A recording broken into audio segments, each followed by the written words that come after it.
তো জায়গাটা কি আমি নিউজ কভার করব, আমি সঠিক সংবাদটা পাবো, আমাকে দাঁড়ানোর জন্য জায়গা দিতে হবে।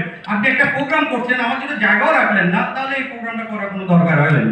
আমি এত টাকা খরচ করি কিন্তু আমার জায়গা ব্যবহার করতে পারবেন না। আপনার কর্মীরা সামনে বসে আছে, আমাকে লাথি মারতেছে, আমাকে বুঝাইতেছে, কিন্তু আপনারা কাউকে বললে আমরা এই বিচারটা পাই না। তবে একটা জায়গায় বিচারটা পাই, আপনার এখানে অনেকেই আছেন, আমরা যখন আসলে মেয়র মহোদয় ডাক্তার সাহেবের প্রোগ্রাম যে আমরা যদি কিছু বলি উনি শুনেন, ইয়াসিন চৌধুরী লিটন ভাই আছেন, তাকে যদি বলি কিছু শুনেন, কিন্তু অনেকে আছেন অনেকে শুনেন না। তার চেয়ে হলো যে সবচেয়ে দুঃখজনক পরিস্থিতি, গণ অভ্যুত্থানের পরিবর্তে আপনার একটা কমিটি হয়েছে, একটা দপ্তর সম্পাদক হয়েছে, কিন্তু আমাদের অনেক সহকর্মীর সাথে কোনো লিয়াজুট, কোনো কমিউনিকেশন, আমরা অনেক নিউজ পাই না। সময় আসছে আমরা নিউজে পাই না, আমরা ফেসবুকে দেখে আমাদের সাংবাদিকদেরকে দেখে জানতে হবে। কেন জানতে হবে? আপনার একটা বৃহৎ দল, আপনার সরকার গঠন করবেন, আগামী দিন নেতৃত্ব দিবেন। আপনাদের যদি টেলিভিশন মিডিয়ার সাথে বা নেটওয়ার্কিং এর সাথে দূরত্ব থাকে, ফেসবুকের মধ্যে আপনি কাউন্টার দিতে না পারেন, তাহলে আপনারা কি করবেন?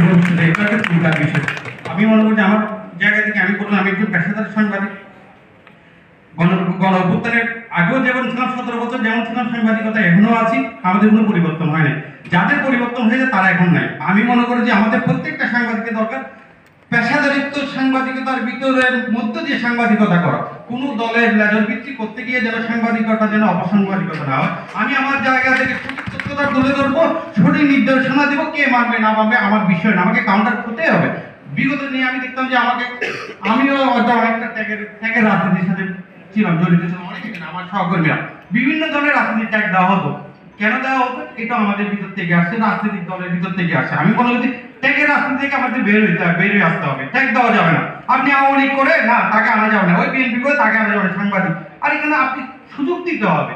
সে কেন করবে? কেন ত্যাগের রাজনীতি? আমাকে কেন জামাত হিসেবে আমার ত্যাগ দিবেন? আমাকে কেন ছাত্র দলের কর্মী হিসেবে ত্যাগ দিবেন? আমি ছাত্র দল কর্মী না, আমি তো জামাত না, আমি ছাত্রলীগ না, আমি আওয়ামী লীগ না, আমি একটু পেশাদার সাংবাদিক। এই জায়গা থেকে আমি মনে হচ্ছে আপনাদের কাছে আমরা বিনীত অনুরোধ করবো, সাংবাদিকতার পেশায় যেন আমরা গিয়ে আপনাদের অপসাংবাদিকতার শিকার না হয়, আপনাদের কাছে গিয়ে যেন নাজাহাল না হয়, আপনাদের কাছে গিয়ে সুন্দরভাবে আমরা যেন নিউজ কভার করে আসতে পারি, এবং সম্পর্কটা হবে সাংবাদিক রাজনীতিবিদদের ভিতরে। এখানে কোনো গিভের থেকে কোনো বিষয় থাকতে পারে না। আমি মনে করি আমার জায়গা থেকে, তা আমি মনে করি যে আগামী দিনে গণমাধ্যমের সাথে যে রাজনীতিবিদদের যে সম্পর্ক আর একটু ডেভেলপ হবে। নতুন কমিটি আছে, যারা এরশাদুল্লাহ ভাই আছেন, যে নাজির রহমান ভাই আছেন, আমি মনে করি আমাদের সাথে আপনাদের সাথে আসলে পেশাগত সাংবাদিক রাজনীতিবিদ এর ভিতরে সম্পর্কটা থাকা দরকার, বিল্ড আপ করা দরকার। আমি অনেক গ্যাপ আছে, এই গ্যাপটা ফিল আপ করার জন্য আজকে কোচি ভাই একটা সুন্দর আয়োজন করছে, আমি ধন্যবাদ জানাই। আমার সকল সহকর্মীদের পক্ষ থেকে আমি ধন্যবাদ জানাই। আগামী দিনে নিশ্চয়ই আমাদের ভিতরে ভ্রাতৃত্বের সম্পর্ক হবে, বিদ্যুতার সম্পর্ক হবে, ভালোবাসার সম্পর্ক হবে। সবাইকে ঈদ মোবারক।